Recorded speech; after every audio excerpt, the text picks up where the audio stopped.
What's up, everybody? Welcome to the Red and Bold Show. We're excited to have you, excited to talk some 49ers football today. I am one of your hosts, Mark Adams. You can find me at 49ers Camelot. I almost said 49ers Cutback, but that would be my co-host, Anthony Robertson, also known as Ant, as somebody last week griped at me for using his full name. Ant, how's it going, my friend? It is going well. And you know what? Everyone can find Mark at 49ers Cutback on Sundays because we true. stream both ways. So you can find us on 49ers Cutback. You can find us on 49ers Camelot. And if you haven't checked out 49ers Camelot, what are you doing? Make sure you check it out. Also, Mark writes for 49ers Web Zone. So go give Mark some love on there as well. He does a great job. I appreciate that. Was working on something right before I came on here. Just seeing a little interview that Brad Graham did with Bryce Huff, and so I was checking that out to see if there was anything on there that I wanted to write about. I'm sure I'll find something in there later on. So welcome to everybody who's watching or listening. Josh is in the chat with us. Others are coming in here slowly as well, so we'll get to that. Here's what we're going to do today. It's going to be a little different.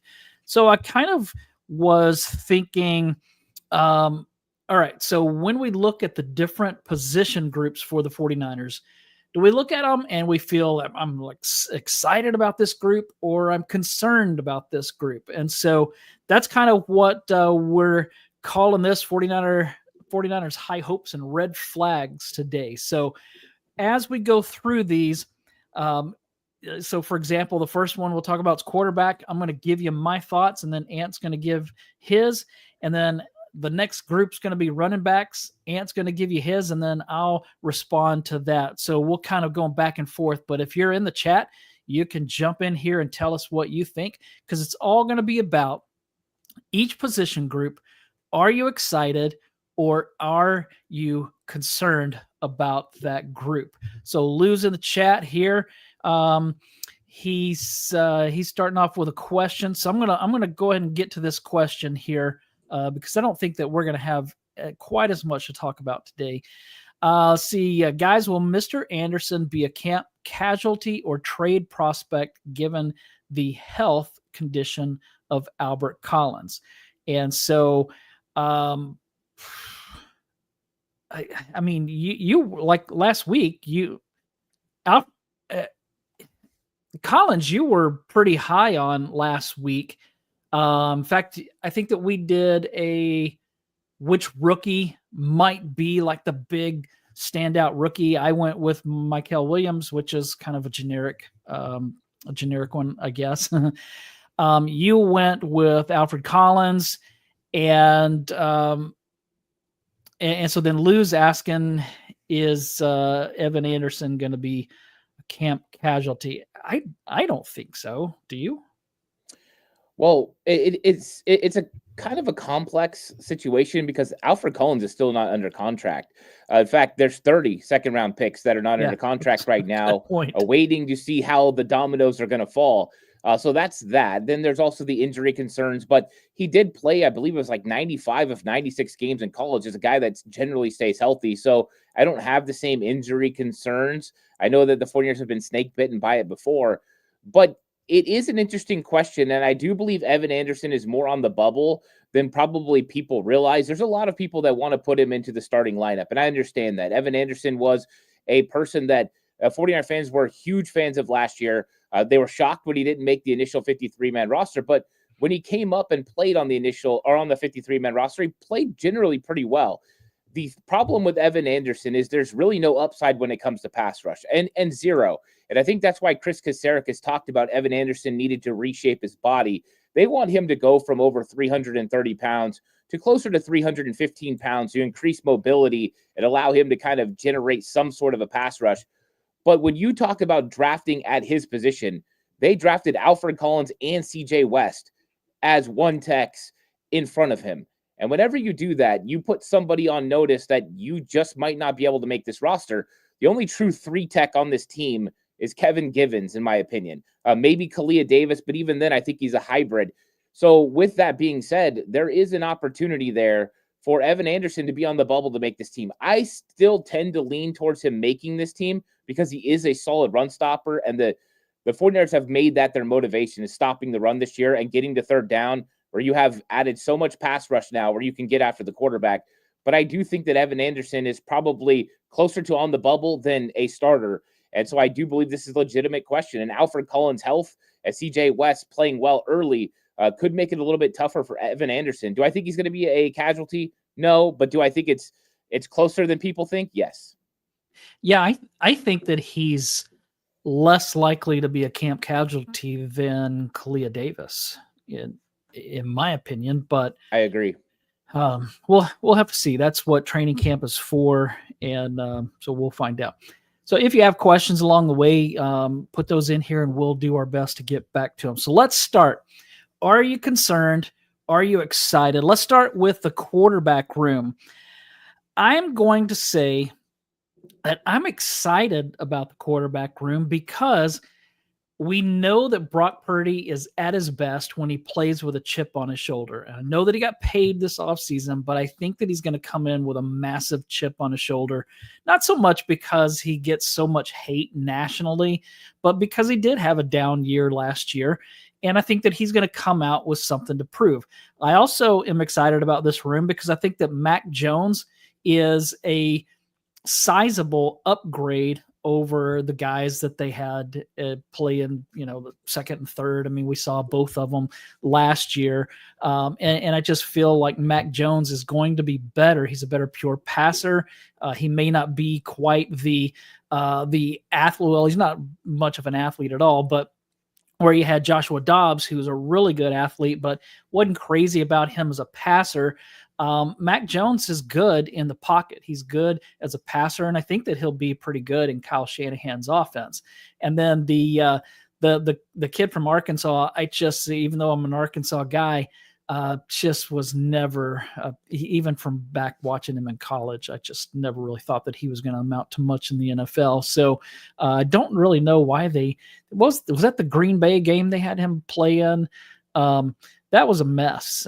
He should never. That should have been a Joshua Dobbs game, and I don't know why Brandon Allen played in that game. But I'm not the coach. Kyle Shanahan knows more than I do, so I tend to go his way instead of mine. But his way didn't work at all. So what say you? Are you excited about the quarterback room or concerned? Yeah, I'm definitely more excited about this quarterback room. I think that Mac Jones is very much an upgrade over what you had from Joshua Dobbs and Brandon Allen last year, which I think too are career backups. I thought Josh Dobbs was a guy that could come in and win you a couple of games, but Mac Jones is a guy that if you put him out there for 6 or 7 games, he might be able to get you a winning record because we've seen him be able to produce as a starter in the NFL already. This is a top 15 pick. This is very similar to the Sam Darnold situation where you have a guy that has a lot of talent. Now, Darnold is extremely more talented than Mac Jones. I mean, Darnold's got the rocket arm, the athleticism. It's a little bit different, but Mac Jones is talented enough to go out there and win you some football games. And I think that that's what the 49ers feel comfortable with. Plus, we've seen them reinvigorate careers when they bring a quarterback in. They get a little bit better once they get used to a timing offense. We heard Mac Jones talk about how he's having to get used to this offense. I think it's going to play well to his strengths. So I think that this is a very good move. I think when you talk about third quarterback, fourth quarterback, it's definitely not as deep of a roster right now. We don't know what Tanner Mordecai is going to be, and we don't know when Curtis Rourke is going to be available. But just on Mac Jones alone, this is an improvement to the room, and I'm excited about it. I hope we never see Mac Jones in games unless it's blowouts or Week 18 where they're just resting guys. But with that being said, I do feel comfortable that if he needs to come in and deliver for a half or a game, I believe that he can do a good enough job to win a game for the Niners. Yeah, there was that Christmas game, Christmas night game in 2023 when Purdy was just awful, threw like 4 interceptions or something like that, and the 49ers getting blown out against the Ravens. And Sam Darnold comes in and almost leads them back to a victory. Now, I think the Ravens probably let their foot off the gas, but Sam Darnold did what he was supposed to do. I don't think that Mac Jones is going to do that, but I do agree with you that I think he could win some games with him, and Agree with Josh here in the chat, who said, hate him or love him, Jones is built for this offense. And that's why I think that I'm more excited about this room than I was a year ago, because I think that Mac Jones is an upgrade over Joshua Dobbs and Brandon Allen. The next room is running back. Are you excited or are you concerned?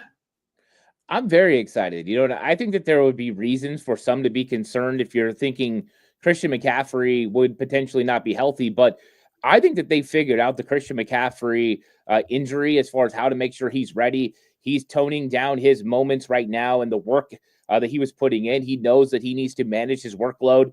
But I think that they've also added, whether it was last year, adding Isaac Guerendo, which I think Guerendo's got a lot of promise and a lot of speed put into a big physical body. I mean, when you have a guy that, tests the way he does, when the only guy that's, over 230 pounds that can run the way he does is like a DK Metcalf, and Metcalf is one of the freak athletes in this league, you've got something special there. Now, there needs to be development with Isaac Guerendo, but whenever you give a guy more reps and more opportunities, which he got last year, I think that kind of jumpstarts his career and gives him an opportunity to continue to develop. But then they went out and they've also brought in a couple of young guys that I think are a lot of fun. And when you get Jordan James in there and his ability to win in the red zone, his ability to win in short yardage, I think those are things the 49ers offense desperately needed, because you have to replace, that Elijah Mitchell type player. That's what Elijah Mitchell did. And now you didn't have him. So adding Jordan James is going to be huge there. You got Corey Kiner. I think he's going to have the ability to step in and maybe make this roster as well. But I'm still excited about guys like Patrick Taylor, who's a good special teamer, and Israel Abanikanda, who, whether you know very much about him or not, this is a guy that I was huge on just a few years ago when he came out of the draft. And so I'm excited to see a guy that's 220 pounds that runs a 4.40. He's a big physical runner as well. So this is going to be a fun group. It's very young, but whenever you have Christian McCaffrey and Isaac Guerendo up top, you got to feel pretty good about the running back situation for the 49ers. Yeah, and if he can stay healthy, then the running back room is going to be better than they were last year. Now, Jordan Mason's gone, but Jordan James is here, and I see that people in the chat are liking that pick. And then I think Joe Carmack in the chat says, how many touches do you think Guerendo could get this season? And I think that a lot of that depends on his health. It depends on McCaffrey's health. But I think that Isaac Guerendo could be a big threat, especially as a receiver out of the backfield. It's going to be fun to watch how this unfolds during spring training and during preseason, because, especially for those rookie running backs, what are they going to look like? I don't think that McCaffrey or Guerendo, they may not get much play in the preseason, but that's all right, because I feel like the 49ers know what they have in those. I mean, you mentioned it, that Guerendo needs some development, but I liked what I saw from him last year, and so I think that he's I think that he could be a really dangerous player for the 49ers, especially because they like throwing to running backs out of the backfield. All right, so let's move on to wide receiver. All right, so I'm going to say concerned, because I am no Brandon Ayuk till who knows when. And once he does return, we don't know what he's going to look like. So we're looking at Juwan Jennings. We're looking at Ricky Pearsall. We're looking at Jacob Cowing. We're looking at Watkins, the rookie. If Cowing plays like they hope that he will, then obviously that's going to be an upgrade over the group that finished last year, because last year it was Jennings and Pearsall. And then we'll just have to see, like when Demarcus Robinson returns, we still don't know how long he's going to be out. And when he does return, I think this group's going to be better. But without Ayuk, without Robinson, I'm a little concerned because that's a young wide receiver room. It's an unproven wide receiver room other than Jawan Jennings.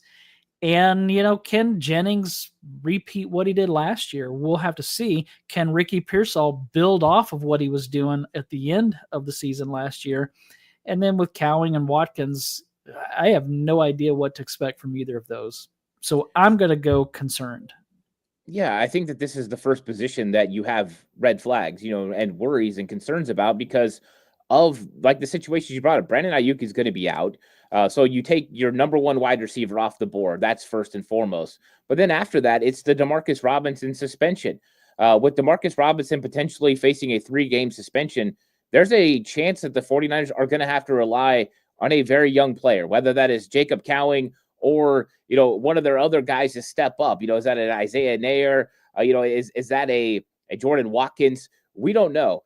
I think they're going to have an opportunity here to see what these young guys can do in training camp. But yeah. I do keep thinking back to the fact that they did work out Gabe Davis, and they have kept their ear to the ground about potential wide receivers, guys like Keenan Allen, guys like Amari Cooper. What are their financial wants going to be? I think that's a big element, but the 49ers still have to make sure they put out a unit that can continue to produce on the field. Now, I do believe that Jawan Jennings and Ricky Pearsall are plenty good enough when you're talking about your base sets, whether you're in 21 personnel or when you're in 12 personnel. That is enough weapons to be able to get something done. But how much focus will the 49ers put on wide receiver early on in the season? Their plan could be that they put the emphasis on running the offense through George Kittle, running the offense through Christian McCaffrey, which we've seen them do before under Kyle Shanahan, especially George Kittle. You look at his 2018 season when he absolutely exploded. It was very tight end centric, especially down the stretch with Mullins at quarterback. So turning to that attention can definitely do it, especially with Luke Farrell coming on to handle the blocking role. So I do believe that there's ways around this, but I think right now they're a little bit more hamstrung at wide receiver than I think they would ultimately want, but they've got impending situations that are coming. So it's not outside of the question that the 49ers could bring in an outside player to help, but I think they're hoping that one of these young guys, Cowing, Watkins, Nair, or even one of the old vets, Russell Gage, or, one of those guys is going to step up and make some plays in training camp so they can feel a little bit more comfortable, because it's all about getting to where you get Demarcus Robinson back. Once Robinson's back, I feel a lot more comfortable with Pearsall, Robinson, and Jawan Jennings. I think they got 3 solid wide receivers that can play any of the 3 positions, and I think I feel comfortable with that group. But red flags right now with the impending suspension to Demarcus Robinson. Yeah, and speaking of Demarcus Robinson, Lou in the chat asked, when will the NFL make a decision on Robinson? I heard Matt Mayoko talk about this just the other day, and based on what he was saying, the NFL is in no hurry to make any decisions. They don't care about the team. They don't care about the player and what their opinions might be.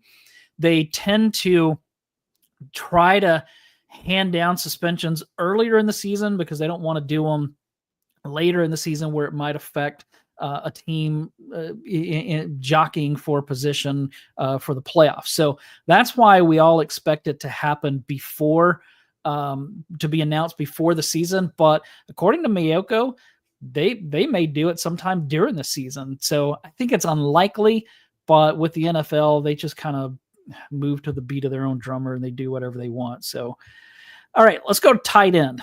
Tight end, I would say, well, no, this is your turn to go first.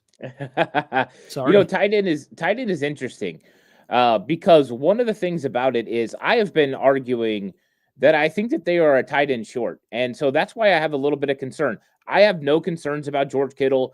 I love the addition of Luke Farrell. I think both of those moves, re-signing Kittle and bringing Farrell in are huge. You had to replace the Charlie Warner role. You missed that so much in 2024. So I thought that was a great move. So that part of the offense, I feel really good about the top 2 guys. My question mark is the next guy. We had Lou in the comments that asked about a move tight end. And I think that is a great question because the 49ers could have addressed move tight end in the draft. And what a move tight end is, a guy that will play off the ball. He'll move in motion, But he's a lot more of a receiving threat than a guy like Farrell, who's going to play inline, which is next to the offensive tackle, and does a lot of blocking. He can still go out for passes. Kittle's the one guy that can do both. But I do think that they're missing that person. And the reason I'm saying that is I just argued during the wide receiver conversation, this offense needs to be more ran through George Kittle early on in the season, because to make up for those wide receiver issues. Well, if George Kittle goes down with an injury like he usually does, every year, there's 1 or 2 games where he's nicked up, and that's understandable with the way he plays. What are you going to do with that tight end that's going to have to make some plays on offense? Are you going to have to go completely away from a tight end centric 12 personnel type thing where you don't have a threat? And I know John Lynch has said Luke Farrell is impressing them when it comes to catching the football, but we heard the same things about Eric Saubert. We've heard the same things about other guys. It doesn't materialize. So I do believe that there is a weakness when you get past tight end 1 and 2, and tight ends 3 through 6. I don't know what we're going to get out of a guy like Mason Pline, or, are we going to get Ross Dwelley, the 2019 version? I think that's probably unlikely. So I have question marks about this group, especially when you talk about depth.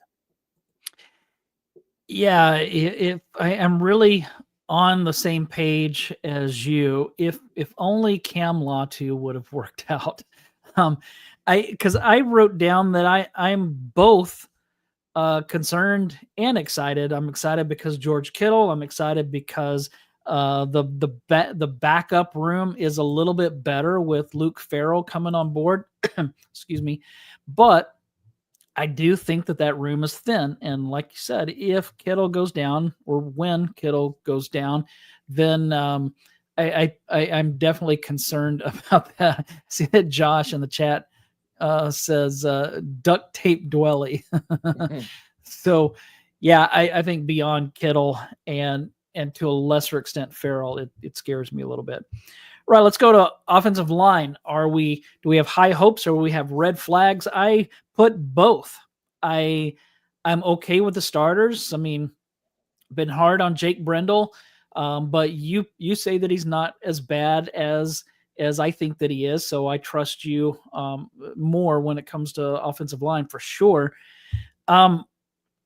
If I was going to say, okay, I'm good with Brendel and the starting lineup, I think that they're going to be good, but man, they're thin.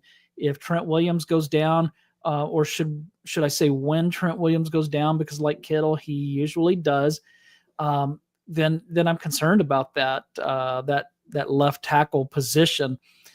I don't know who they're going to end up over there. And Spencer Burford's been playing there, but who knows? I mean, I think you mentioned a few weeks ago that his feet, you don't think that he has the footwork to play left tackle.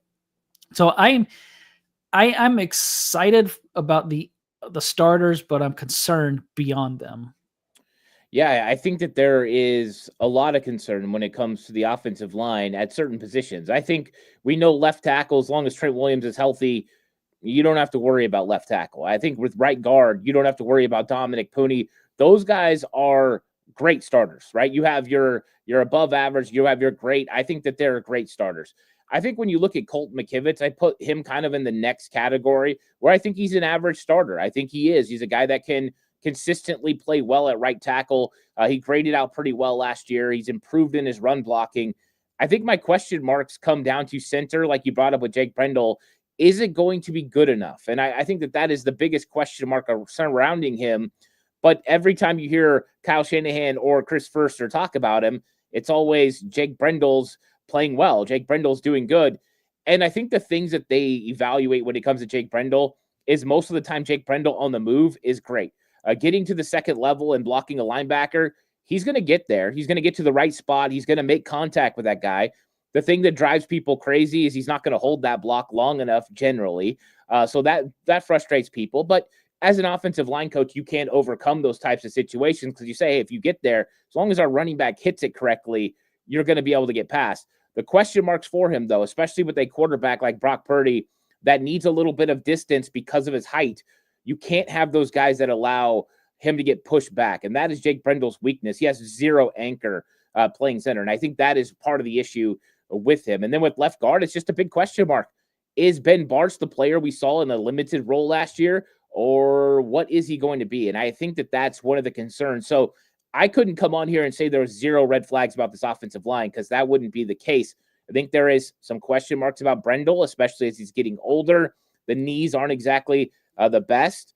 There's elements we like. There's elements we don't like. And then with Ben Bartch, are we going to get the consistency? If we get it, then that question is going to answer itself real quick.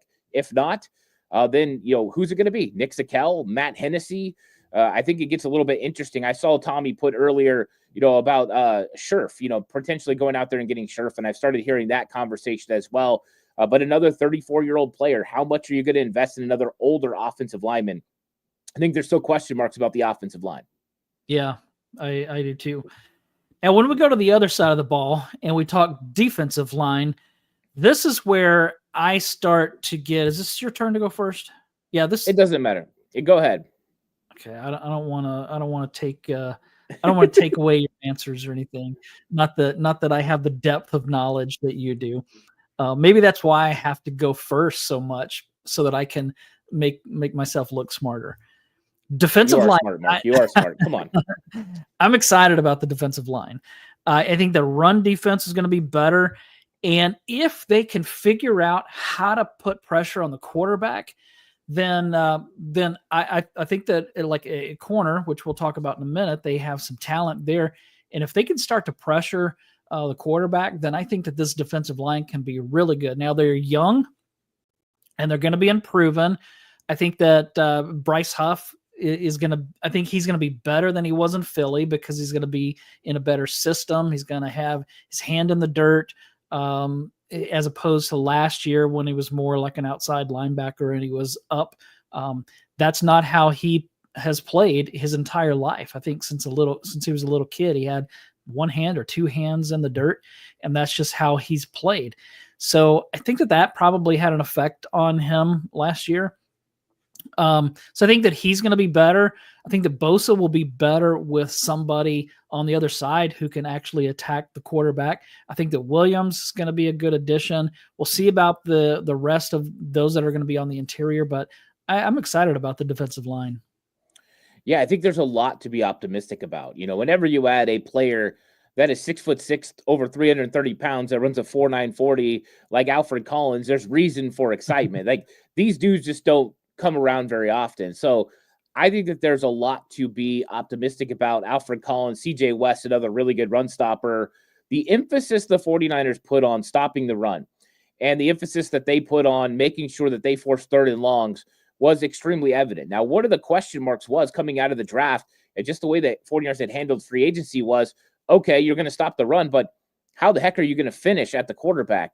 Well, since that conversation, they've done a lot. That Bryce Huff deal definitely put everything, into perspective now. We understand the evolution of what this 49ers defensive line can be with run stoppers that they've invested in with Mikael Williams, Alfred Collins, and CJ West, but then also the pass rush with Bryce Huff, and the ability that they chose Leonard Floyd. And this goes all the way back to free agency. They chose to move on from Leonard Floyd and keep Yetur Gross-Matos, knowing they eventually wanted to have him to move inside for pass rush. I think that this has been the plan the entire time. They've executed their plan to a T. So I have a lot of confidence in this 49ers defensive line being able to win. And I do believe that Alfred Collins and CJ West and Mikael Williams all have pass rush upside. So I think that's going to be huge. But when you look at the depth of the 49ers defensive edge rush now, we're talking about Sam Okuwanu and Robert Beal Jr. competing just to make this roster. I think that is a complete difference from what we were talking about even a month and a half ago, which is huge. And then with the interior defensive line, we were talking about Evan Anderson potentially being on the bubble, him and Kalia Davis, who are guys the 49ers have invested in and they have been excited about. So I think that this defensive line is definitely poised for a good season. It is going to have to be dependent on a few young guys stepping up, but they have the necessary tools. And I think you're right. Nick Bosa and Bryce Huff are both going to have big seasons for the 49ers. Jason Massey in the chat said the younger, faster interior defensive line is what I'm so excited to see. And you and I talked about that last year, that the 49ers defense looked slow. And so it looks to me like they made a concerted effort to get faster. They're obviously younger, so it's hard to say at this point they're going to be better, but I am excited about that unit. Let's go to linebacker. Are you concerned or are you hopeful? I'm actually extremely hopeful. I think that they've done a lot. The same way they invested in defensive line, they invested in linebacker. Some of these guys are going to be holdovers. D. Winters, he's a holdover from a couple years ago, and we've seen him slowly transition into a starting caliber linebacker. Last year, it was Sam Backer. I do believe we probably could have got a little bit more out of him, a little bit more work once we decided that Devondre Campbell wasn't the guy. You could probably see it during the season. They could have got Winters a little bit more work, but I think that Winters is going to be solid. Nick Martin is going to be a great addition. Eventually, he's going to be a starting linebacker. When, I don't know. But I love the depth as well. Adding in a Chaz Surratt, having a Tatum Bethune that you drafted last year. I think those are huge. Luke Gifford, who they bring in. Yes, special teams reasons why you bring him to San Francisco, but he was somebody that was formidable and played well in Tennessee as a backup who stepped in his starting role. So I love the depth that they've added to this linebacker room. And I know that there's a lot of questions about D. Winters, and I saw them, some of them over here in the chat where people are talking about they're afraid of the, concern. And this comes from Jay Lowbridge, concerned about D. Winters' point of attack. Great in coverage, but got blown up having to plant and take on defenders. And the truth is, that is not his game. One of the things about linebackers, there's some guys that are good stack and shed guys. They can stack the guy up, shed the block, and make the tackle.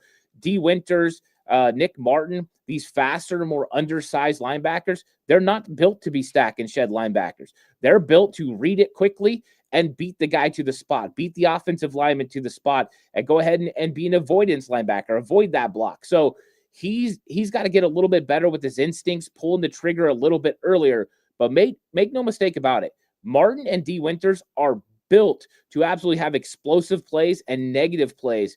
But they do have to get better when it comes to playing against the run. They're both going to be really good in coverage. Martin, the better tackler right now, probably a little bit better when it comes to getting downhill and making those tackles.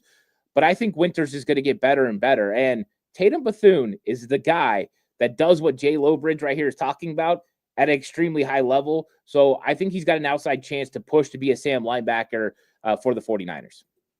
All right. So I was ready to say I'm concerned about the linebackers, mainly because we've seen what the 49ers defense looked like with Dre Greenlaw and without. But you might have swayed me a little bit to be a little bit more excited about it, because I think somebody asked, First and 49ers asked D. Winters or Nick Martin. We've said it before that it's probably going to be D. Winters early in the season, but maybe by the middle of the season or later in the season, maybe Nick Martin is the guy. You mentioned Tatum Bethune. And so they might be better than they were last year when they were without Dre Greenlaw. Of course, they're better with Greenlaw, but he's gone. We have to move on. We don't have Dre Greenlaw anymore. So we just need to see our therapist and get it off our chest and talk about it and deal with our hurt and feelings and move on. He was the one free agent that I really wanted back, but he has hurt a lot. So, and he's already hurt, but I don't know. Like I like what Josh said here in the chat. Saleh should help Winters and Martin. So yeah, that gives me some hope as well, because Robert Saleh is a linebackers guy. And so that may be a really good point that I hadn't thought of. So JD Durham in the chat said Bethune running downs, Martin passing play action down. So yeah, they may do some of that stuff, especially early in the season. But I was going with concern, but now I may be a little bit both. So a little red flag, a little high hope here.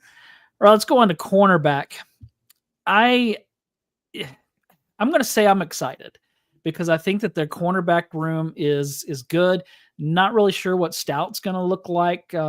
It sounds like they're mainly, at least so far, putting him in the slot, at nickel, based on what Diamador Lenore said about how he's going to be on the outside this season. So I don't really know what to expect from him, for a rookie corner, especially a rookie playing the nickel. That may be a tough position for him. We saw Jimmy Ward even struggle with that as a rookie. So I don't know what to expect, but I definitely like the starting corners, Renardo Green, Diamador Lenore. The one area that gives me concern is what is behind them. Um, and I just don't know. I don't know who's going to step up. There's last week people were talking about going out and signing somebody else, and maybe they'll end up doing that. I think they're going to kind of take the same approach that we talked about with wide receiver and wait and see if any of these guys step up. But I don't know. I mean, I don't know, where are you at? Are you excited? You concerned? I'm excited with the starters, but I'm concerned with the depth. Yeah, I think that's exactly how to feel about it. Excited about the starters, but concerned about the depth. And I think that it's complex. Again, we talked about this with wide receiver. Is Diamador Lenore has been so used to playing on the inside for 70% of the snaps on defense. And, so many teams put the 49ers into 11 personnel and try to run the ball on the 49ers. And Lenore's been that guy that slid inside. How is he going to respond? And I know we're all super high on Diamador Lenore, but how is he going to respond to playing outside the entire time? This could be one way or the other, right? He could excel at this position, become the DJ Reed type player that Robert Saleh had in New York, and be that guy that's consistent on the outside, step into that Charvarius Ward role and cover number one wide receivers. And then it's phenomenal because Renardo Green was great last year. So those two guys together would solidify the outside. I think it does give me a little bit more confidence that Robert Saleh's plan, we've seen it come to fruition, and he targeted they needed to go after a nickel corner. You just look at the fact that they got Upton Stout, and I think that illustrates that was their focus. They didn't go for an outside corner. They went for a nickel corner. He thinks Diamador Lenore can do it consistently. But after that, you're right, the depth. What are we going to get from a guy like Trey Brown? We know he's highly motivated. He's got a lot of versatility to play inside and out, but can he be consistent? Can he stay healthy? Can you get a lot out of a Dallas Flowers, who was a starter for Gus Bradley in Indianapolis? Can he return to form before his Achilles injury a couple years ago? That's a question mark, but he's big and he's long. And then I think the one that probably everyone's wondering about, Darrell Luter Jr. What is Darrell Luter Jr. going to be? We just haven't seen him play defensive snaps. We know he's not great on special teams, but he's been pretty good when it comes to snaps when he's actually on the field. He's just not on the field very much, just preseason. That's it. So I think that's a huge question mark, which makes me a little bit concerned when it comes to depth at cornerback. But I do like a lot of the young guys. A guy like Jacob Robinson, super excited to see what he could be. He's a guy that finds himself around the football. Derek Canteen tried out at the rookie tryouts and made the team. That's tough to do. And he's a little bit of a hitter and another slot guy with some interesting upside there. So it's a fun room. It's going to be interesting. But I think there's a lot of question marks when you're talking about this depth of this cornerback room. Yeah, I like this comment from Lowbridge here. He's not talking specifically about the corners, but he said, watch some of the Jets D this past off season, and it appears some of that growth, talking about Robert Saleh, is disguising coverage on the back end. I'm excited to see the new wrinkles and evolution. So yeah, I do think that Robert Saleh could be even better than he was in his last stint with 49ers. Let's move on to safety. Where are you at? I think I have some concerns, especially with Malik Mustafa not ready to go. I have some excitement about a guy like Jason Pinnock, who is a Robert Saleh guy. He drafted him in the 5th round. So Pinnock is one of those guys that he's a really good blitzer, the best safety blitzer last year in the NFL. So there's some upside there. But it's a lot of guys who really have underperformed besides Malik. You know what I mean? You look at Pinnock, he hasn't really been a superstar, by any stretch. You have Jair Brown, who's underperformed, really hasn't looked as good as he did at the end of the Steve Wilkes time in San Francisco. Can Robert Saleh fix him? Richie Grant, another guy, 2nd round pick, but has underperformed in his time in the NFL. George Odom couldn't win last year when he got an opportunity to start. Marquise Siegel, I'm very optimistic about. I'm excited about him, the speed, the athletic ability, the versatility, but he hasn't yet stepped on the field because he's been overcoming an injury. So I think there's just so many question marks about the safety room that I'm hopeful, but I think I can't say anything, but I have a lot of red flags and concerns about it because I just don't know how this thing shakes out. Now, I think it's going to shake out that Robert Saleh is going to have a positive effect on Jair Brown early. Jair's going to play better, and I think he's going to be joined by Jason Pennick, who's going to make some plays with him in that starting unit. I do think that they will be fine until Malik Mustafa gets back, but that's betting on Jair Brown, and we've seen 2 other coordinators where it was a little shaky. Can Robert Saleh fix it? I do believe his defense is very safety friendly. I've said this before in another show. When you look at what it did for Jimmy Ward, when you look at what it did for Jaquiski Tart, and even Tarvarius Moore, those guys were all successful in Robert Saleh's defense. Only Jimmy Ward has been able to be successful outside of the 49ers organization. Jaquiski Tart never got another opportunity. Tarvarius Moore's been nothing but a backup since. So just remember that. He definitely has had success helping safeties in his scheme. Yeah, I think I'm kind of in the same boat as you. I'm excited about Siegel, but I'm concerned until Mustafa gets back. And I know that somebody, Keys in the chat asked, is there a chance Jair Brown gets cut? He's not a solid guy. I really doubt it. I think that he's going to be starting at least for a while. Maybe eventually they'll move on from him, but I don't think it'll be this season. Yeah, I don't. If Marquis Siegel was ready, right? If Marquis Siegel was a day one step in start, and Malik was healthy, I think that Jair Brown, getting traded or getting released would be on the table. But you don't give up on young players until you've had a really good opportunity to fully assess them. And I think that's what Robert Saleh is going to do. He understands the strengths and weaknesses of this team. You can tell by the way he's positioned them, how they've drafted, how they've decided to move guys around. He's going to put Jair Brown in the best situation to be successful. If Jair succeeds, it's great for everyone. If he doesn't, then yeah, he'll just slowly move down this depth chart and they will move accordingly. But Robert Saleh has no ties to Jair Brown. The organization does, but the 49ers, as far as Robert Saleh, he doesn't. So it's a complete meritocracy for him. All he cares about coming in, turning this thing around, and winning. That's it. And so I think that's a good thought process when talking about defensive coordinator. Yeah, I would agree with that. Let's talk special teams. I'm going to say that I'm excited about the special teams, even though nobody likes talking about special teams. But I'm going to say I'm excited because there's a new coordinator, a new punter, a new holder, which who knows if they're going to be any better. I don't know which kicker is going to emerge, but I expect more from Jake Moody this season than what we saw last year. I don't have these numbers right in front of me, but before his injury, doggone it, I wish I had this right in front of me. But before his injury last year, he was really good. Now, after his injury, he was just terrible. And so I think that maybe they rushed him back. I think he was still hurt.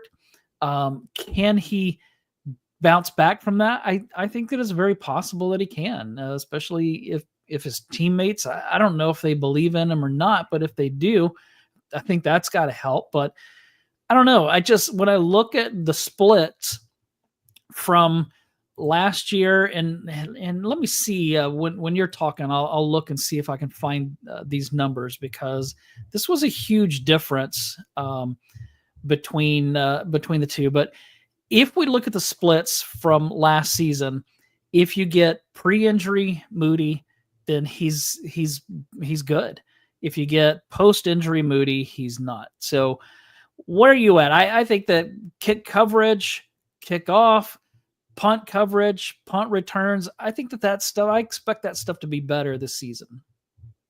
Yeah, I think so. I think that when you look at the additions that they've made and how they've completely transformed special teams, I mean, they went out and they added a guy like Saron Neal. They added Dallas Flowers. These guys are special teams guys. Luke Gifford, another addition for special teams. Chaz Surratt had 10 tackles last year for Brant Boyer's special teams. So they've invested a ton, but it wasn't just there. They also invested in getting better at punter, at long snapper, at holder, everything they could do to make Jake Moody better as well. And so they've invested in turning this whole program around. Brant Boyer is going to give them the fire, but the intelligence. This guy went through how many different regimes in the Jets, right? Every single coach that got hired kept keeping Brant Boyer. That just goes to show how good he is and how respected he is around the league as a special teams coordinator. But Thomas Morstead, they wanted to make sure they had a consistent punter, that they didn't have to worry about inconsistencies. And he showed that he can be an all-pro in this league before. You look at John Weeks, and he's going to improve the long snap. So that's going to make this team so much better. Consistency with long snapper makes holding easier, which improves the timing and everything for Jake Moody. And I love the fact that they added two key veterans who have done it at the highest levels to insulate and support Jake Moody and what he's capable of doing. So you're right. They've influenced every single part of this special teams unit. They need to get better at tackling on kickoff. Done, right? They get Surratt. They get Gifford. Those guys are going to improve it. They need to get better with guys who can go down and gun. They got Saron Neal. They got Dallas Flowers. These guys that can attack. They needed to add returners. They drafted Bergen, a returner. They brought in Flowers, who had averaged over 30 yards per return when he was with the Colts. They are addressing every situation.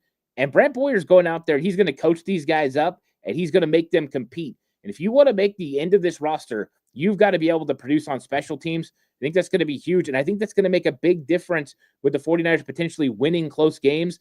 Maybe this year they win because of the special teams instead of losing because of the special teams. And who knows what that could mean for this roster moving forward. Yeah, that would be a great change to actually be able to count. You remember in 2021 when the special teams unit was just terrible. But that year, it just so happened that the Green Bay Packers had an even worse special teams unit. And because of that, the 49ers won that playoff game in Green Bay. And so you just never know. But special teams definitely can be a big thorn in your side or a thorn in your opponent's side. So, all right, I'm not finding this right now, so I'm going to move on, and maybe I'll still find it before we are done here. All right, last one is coaching staff. You got to be excited about the coaching staff. I mean, you still have Kyle Shanahan. I know some people don't like him, but who are you going to get instead? You're bringing back Robert Saleh. You're bringing in Brant Boyer. Both are huge upgrades over what they had last year. You're excited about this one, right? Oh, yeah. You have to be. Robert Saleh alone returns this 49ers defense back to the understanding that it can win every single game for you, right? Like, you have a shot. It doesn't mean they're going to. It doesn't mean they're not going to have bad games and bad plays. But you have a guy that you have confidence in is going to figure it out. You just go back and look at even the 2023 Jets. They were struggling in first halves and then absolutely locked down in second halves. That means coaching adjustments. We have not seen good coaching adjustments for the 49ers in a couple of years, not since D'Amico Ryans. Still, Steve Wilkes would hit occasionally, but that's what I'm excited about. I'm also excited about a guy like Brant Boyer, who doesn't let things slide and is going to go out there and be a fire intensity type guy that's going to make sure special teams gets it done. This is the best group of coaches the 49ers have had in a while. Kyle Shanahan has addressed so many areas of this team, and it starts with those coordinator positions. This is the best coordinators we've had in a long time. This is the best special teams coordinator I think the 49ers have ever had since Kyle Shanahan came to San Francisco, which is huge. And Robert Saleh comes back. He's wiser. He understands the trends of the league even better. He now has a more holistic view on how things are done because he's been a head coach. I think that every single part of this screams this coaching staff is going to be better. But even the way that these coordinators are going to manage the coaches underneath them is going to be better, more efficiency. I love it. I think this it's just been a complete overhaul that I completely am behind, and I think it's going to pay huge dividends this season. Yeah, I do too. Found that information here. Jake Moody in 2024, pre-injury, he was 13 of 14. That's 93%. Post-injury, he was 11 of 20. That's 55%. His touchback rate after the injury was also much lower than it was before. So again, I think that it's very possible the 49ers rushed him back too soon, and we'll see how that competition comes out. Hopefully, the the best guy wins. All right, real quick, because we've run long here. Let's get to these chats that you starred real quick. Lou asked, can I get your thoughts on TMPS or I don't know what's. Oh, is this those that are making the squad, practice squad, or cut given drafting the quarterback? I'm not exactly sure what that. I'm not exactly sure what that question is. We'll just ignore that one. We'll ignore that one. Right, Lou, if you're still in here, then let us know what you're trying to say there. Lowbridge says, he's asking regarding Jacob Robinson, can you guys give me some scouting on this guy? I've heard good things on this kid. Yeah, I mean, he's a fun player. The biggest question mark about Jacob Robinson coming out of BYU was the physical size. He's undersized. He was going about 170 pounds. He put on 10 pounds during the process of getting ready for the draft. He weighs around 181 pounds now. But you've got a versatile guy that can play nickel. He can play outside. He's got good change of direction. He's 6 foot tall. I think the question marks are going to be how physical can he be at 181 pounds? But I think there's a lot to like. The change of direction. He's a fast guy. He's got the long speed to be able to run with these wide receivers. It comes down to more physicality. But I think that he's a guy that they like enough, especially with his relationship with new defensive backs coach Ray Brown, that they are going to keep a good interest and give him an opportunity. I don't know if he makes the team, but I think he's on the outside, like kind of battling for a spot. I think he could be a guy that lands on the 49ers practice squad. I think they're high on him, and he's got a nose for the football. This guy creates interceptions, and that's ultimately what you need. Those are game-changing plays. So he's kind of a dark horse to compete for an into-the-roster spot. I think they want to keep him around. All right, and then Josh is asking about Hodgins making a move for the 53. I think there's a chance. I think when you look at the roster construction, especially early on, Brandon Ayuk starts on the PUP list for the season to start, and then you look at Demarcus Robinson, he might be on the exemption list. That might open up a roster spot or two, and I think in that situation, Isaiah Hodgins, keeping him in kind of that Chris Conley role as a big physical receiver that can block, do a lot of the dirty work on special teams, but can convert on third downs and plays over the middle. I do believe there's a chance because we don't know where the development is going to be for a guy like Isaiah Nair or, a Tariq Owens, and they're kind of in the same mold. If neither one of those guys excel and put themselves in a situation to make this team, it gives an opportunity to Hodgins, a veteran. And you are going to need some veterans and different type of body types because Jacob Cowing and Jordan Watkins, who are kind of those guys towards the end of the depth chart to make the team, they're both smaller receivers who operate better in space, where you got Isaiah Hodgins who creates space with a big body. He's more of a Jawan Jennings caliber player, not caliber, type of player. Jawan Jennings is a complete different caliber, but that idea. Yeah, he does. He has a shot. I think it's a long shot, but we'll have to see how these young guys come together during training camp. That's all we have today. Appreciate you joining us for this kind of long version of the Red and Bold Show, but hey, you stayed with us, and most of you did. So we're excited that you've done that, and excited and thankful that you've chosen to spend a little bit of time with us today. Thanks, everybody. Hope you have a great week. We'll be back here at the same time next Sunday talking 49ers football.